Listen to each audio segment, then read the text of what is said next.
پیارے بچوں، السلام علیکم ورحمۃ اللہ وبرکاتہ۔ برج کورس کا 26واں دن۔ عزیز طلباء و طالبات، فی الوقت سارا جہاں بیماری سے دوچار ہے۔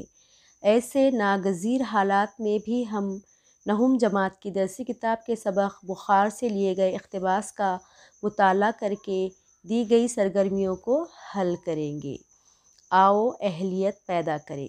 جماعت نہم کی درسی کتاب کی سبق بخار کے اقتباس کے تحت سرگرمیاں۔ اقتباس دیکھیے۔ بخار جب اپنی مقررہ میعاد پوری کرنے کے بعد جانے لگتا ہے تو مریض اسے بڑی آہستگی کے ساتھ کہتا ہے کہ بھائی میرے، گاہے بگاہے مہمان بن کر آ جایا کرو اور مجھے شرف میزبانی بخشو۔ میرے جسم ناتواں کو اپنا ہی گھر سمجھو۔ کم از کم تمہارے آنے سے مجھے محنت مشقت سے نجات مل جاتی ہے اور میں 2-3 دن آرام کر لیتا ہوں، ورنہ آفس کی مصروفیت مجھے چین لینے نہیں دیتی ہے اور نہ گھر کے بکھیڑے مجھے آرام کا ایک پل بھی میسر نہیں ہونے دیتے ہیں۔ کسی کو میری فکر ہی کیا ہے، بس ایک تم ہو جو میرے مونس اور غم خوار ہو۔ تمہارا حکم ٹالا نہیں جا سکتا۔ تمہارے حوالے سے آفس میں چھٹی کی درخواست بھی منظور ہو جاتی ہے۔ زندگی کے معمولات سے اچانک طبیعت اچٹ جائے، پورے وجود پر ایک تھکن سی سوار ہو جائے اور اچھا خاصا صحت مند جسم چلتے چلتے رک جائے بلکہ نخرے دکھانے لگے تو سمجھ لیجئے آپ بخار میں مبتلا ہیں۔ بخار کے دوران تیمارداری کرنے والے یا مزاج پرسی کے لیے آنے والے لوگ جو راحت پہنچاتے ہیں، ان کے چند تسلی بھرے جملوں سے جو خوشی میسر ہوتی ہے، اس کی ٹھنڈک دل کے اندر تک محسوس کی جا سکتی ہے۔ یہ بھی نہ ہو تو کم از کم روز مرہ کے جھمیلوں سے چھٹکارا تو مل ہی جاتا ہے۔ اس خوشی سے وہ بچے بخوبی واقف ہیں جنہیں ہر دن ہر حال میں بیگ اٹھا کر اسکول جانا لازمی ہو جاتا ہے۔ منت سماجت، عذر، بہانہ، غرض دنیا کی کوئی طاقت انہیں اسکول جانے سے نہیں روک پاتی۔ البتہ کسی دن صبح اٹھ کر جب وہ اعلان کرتے ہیں کہ مجھے بخار آ گیا ہے، تب امی ان کا ماتھا چھو کر کہتی ہے، ارے ہاں، تمہیں تو تیز بخار ہے میرے لال، ٹھیک ہے آج اسکول نہ جاؤ۔ تب بچوں کو اچانک محسوس ہوتا ہے کہ انہیں گویا علادین کا چراغ مل گیا ہے، جس میں بخار ایک جن کی طرح نمودار ہوا اور اس نے انہیں اس اسکول جیسی مصیبت سے چھٹکارا دلا دیا۔ پہلی بار انہیں محسوس ہوتا ہے کہ ان کے اندر بخار جیسی زبردست طاقت موجود ہے۔ ممکن ہے بخار سے متعلق ہمارے یہ خیالات ایسے شخص کے لیے زخموں پر نمک کا کام دیں جس کے پیچھے بخار کسی خرس خواہ کی طرح لٹ لیے پھر رہا ہو۔ بخار سے متعلق میں خاصا خوشگمان واقع ہوا ہوں۔ بچپن بیتے ایک عرصہ ہوا، 2 مرتبہ سے زیادہ حرارت سے تپتے ہوئے کسی بخار کے نرم ہاتھوں نے میرے ماتھے کو چھو کر نہیں پوچھا، کہو اب طبیعت کیسی ہے؟ بخار میرے نزدیک ایک دلچسپ تجربہ ہے۔ کیا آپ نے کبھی غور کیا ہے کہ بخار کسی مہمان کی طرح آتا ہے اور 3 دن سے زیادہ نہیں ٹھہرتا؟ اس کے آتے ہی ہم دوا، دارو، ڈاکٹر، انجیکشن وغیرہ کی فکر میں لگ جاتے ہیں۔ ہم سمجھتے ہیں کہ بخار کو بھگانے کی تیاری کر رہے ہیں، جبکہ یہ سب اس معزز مہمان بخار کی خاطر مدارات کے لیے ہوتا ہے۔ بخار جب رخصت ہونے لگتا ہے تو مریض اسے چپکے سے کہتا ہے، بھائی کبھی کبھار آ جایا کرو، اسے اپنا ہی گھر سمجھو۔ تمہارے آنے سے مجھ کولہو کے بیل کو 2-3 دن کا آرام مل جاتا ہے، ورنہ مجھے نہ میرا آفس چین لینے دیتا ہے، نہ گھر کی مصروفیات ایک پل آرام کا موقع دیتی ہے۔ میرے آرام کی فکر کسے ہے؟ تم ہی ان سب کو سمجھا سکتے ہو۔ تمہارا حکم کوئی نہیں ٹالتا۔ تمہارا حوالہ موجود نہ ہو تو چھٹی کی درخواست بھی منظور نہیں ہوتی۔ درج بالا اقتباس کا بغور مطالعہ کیجیے اور نیچے دی گئی سرگرمیاں مکمل کیجیے۔ سرگرمی 1 برائے تفہیم، بخار میں مبتلا ہونے کی علامات۔ یہاں پر 4 خانے دیے ہوئے ہیں، اس میں ہم کو لکھنا ہے۔ تو دیکھیے، پہلا، زندگی کے معمولات سے طبیعت کا اچٹ جانا۔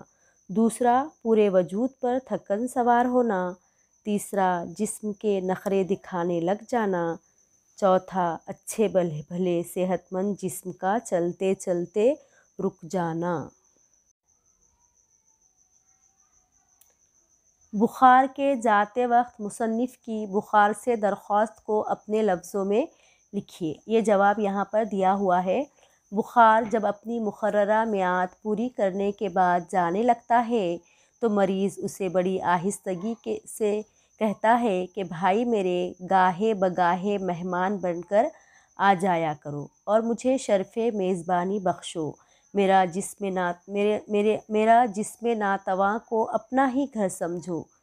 کم از کم تمہارے آنے سے مجھے محنت مشقت سے نجات مل جاتی ہے اور میں 2-3 دن آرام کر لیتا ہوں، ورنہ آفس کی مصروفیت مجھے چین لینے نہیں دیتی اور نہ گھر کے بکھیڑے مجھے آرام کا ایک پل بھی میسر ہونے دیتے ہیں۔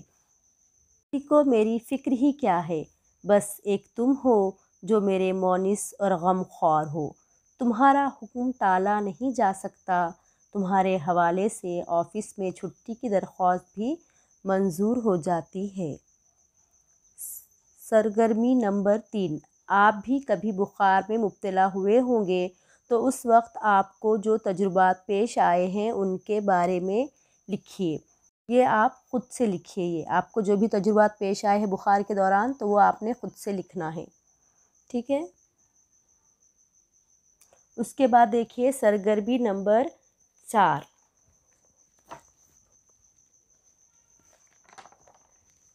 پہلی جوڑی کے تعلق کو پہچان کر دوسری جوڑی مکمل کیجیے۔ مہمان خاطر مدارات، الدین کا چراغ جن رہے گا اس کا۔ منت سماجت تو خوش آمد، محنت کش اس کا جفا کش یا مزدور۔ خوشگمان بدگمان تو اس طرح سے خرص خواہ کا مخروص۔ خیال کا خیالات تو مصروفیت کا مصروفیات۔ سرگرمی نمبر 5، الفاظ کو اپنے جملوں میں استعمال کیجیے۔ پہلا ہے تیمارداری، یعنی بیمار کی خدمت۔ بچے کے بیمار ہونے پر ماں بے قرار ہو جاتی ہے اور دن رات اس کی تیمارداری میں لگی رہتی ہے۔ دوسرا ہے مزاج پرسی، طبیعت کا حال پوچھنا، خیریت معلوم کرنا۔ موبائل فون اور انٹرنیٹ جیسی سہولیات سے ہم گھر بیٹھے بیرون ملک رہنے والے اپنے قریبی کی مزاج پرسی کر سکتے ہیں۔ منت سماجت یعنی عاجزی خوشامد کرنا۔ چاپلوس لوگ منت سماجت کر کے اپنا کام نکلوا لیتے ہیں۔ چوتھا ہے کولہو کا بیل ہونا، یعنی نہایت محنتی ہونا، ہر وقت کام میں لگے رہنا۔ اپنے بچوں کی ضروریات کو پورا کرنے کے لیے باپ کولہو کے بیل کی طرح جٹا ہوتا ہے۔ خوش گمان یعنی خوش خیال، والدین اپنے بچوں کے مستقبل کے بارے میں بڑے خوش گمان ہوتے ہیں۔ سرگرمی نمبر 6، برائے تفہیم، ہم معنی الفاظ لکھیے۔ پہلا ہے نمودار، اس کا ظاہر، آشکار، عیاں، نظر آنے والا، نکلا ہوا۔ خاطر مدارات یعنی ضیافت، میزبانی، دعوت، تواضع، شائستگی، نوازش۔ ماتھا، جبین، سر، پیشانی۔ حرارت، گرمی، آنچ، تپش، حدت، تپ۔ آرام، راحت، چین، تسکین، اطمینان، فراغت، قرار۔ آؤ مشق کریں، سرگرمی 1 کے اقتباس کی عبارت کو اپنے جملوں میں لکھیے۔ دیکھیے جواب، اچانک کام سے طبیعت اچاٹ ہو جائے، تھکن کا احساس ہو اور جسم نڈھال ہو تو یہ بخار میں مبتلا ہونے کا اعلان ہے۔ مزاج پرسی کرنے والوں کے چند جملے بڑی طمانینت اور راحت پہنچاتے ہیں۔ بچوں میں اس خوشی کا احساس دو چند ہوتا ہے کیونکہ انہیں اسکول جانے سے نجات مل جاتی ہے۔ انہیں محسوس ہوتا ہے کہ ان کے اندر بخار جیسی زبردست طاقت موجود ہے، لیکن اس بات سے وہ لوگ متفق نہیں ہوں گے جو ہمہ وقت بخار میں مبتلا رہتے ہیں۔ بخار کسی مہمان کی طرح آتا ہے اور 2-3 دن سے زیادہ نہیں ٹھہرتا۔ علاج معالجے کو لوگ سمجھتے ہیں یہ بخار کو بھگانے کے لیے ہے، مگر یہ تو بخار کی خاطر مدارات کے لیے ہوتا ہے۔ بخار کے آنے سے آدمی کو اپنے روزمرہ کے کاموں سے عارضی طور پر ہی صحیح چھٹکارا نصیب ہوتا ہے۔ بحالت بخار انسان کے سامنے اس کی شخصیت کے دونوں پہلو آئینہ ہو جاتے ہیں کہ حد درجہ کارآمد سمجھا جانے والا یہ شخص وقت پڑے تو اتنا ہی ناکارہ ثابت ہو سکتا ہے، اس کی ساری خوبیاں اور خامیاں ظاہر ہو جاتی ہیں۔ آؤ تخیلاتی بنیں، بخار کی اقسام سے متعلق معلومات حاصل کیجیے اور نئے تصویروں کے قلمبند کیجیے۔ بخار کی اقسام۔ بخار عام طور پر اس بات کی بنیاد پر ماپا جاتا ہے کہ وہ کتنے عرصے تک چلتا ہے اور آپ کا درجہ حرارت کتنا زیادہ ہے۔ ڈاکٹروں نے بخار کی 5 اہم اقسام کی درجہ بندی کی ہے، جن میں شامل ہے: پہلا، وقفے وقفے سے بخار۔ وقفے وقفے سے بخار عام طور پر ایک ایسی حالت کے طور پر بیان کیا جاتا ہے جس میں دن کے وقت درجہ حرارت 37 ڈگری سینٹی گریڈ یعنی 98.6 ڈگری فارنہائٹ رہتا ہے، لیکن رات کے وقت بڑھتا ہے۔ طبی ماہرین کے مطابق اس قسم کے بخار عام طور پر جیوی یا بیکٹیریل انفیکشن کی وجہ سے ہوتا ہے۔ ملیریا اور سیپٹیسیمیا اس کی مثالیں ہیں۔ دوسرا، اچانک تیز بخار۔ جیسا کہ نام سے پتہ چلتا ہے، اچانک تیز بخار جسم کے درجہ حرارت میں اچانک اضافے کے ساتھ پہچانا جاتا ہے۔ یہ تھکاوٹ، جسم میں درد اور سر درد کا سبب بن سکتا ہے۔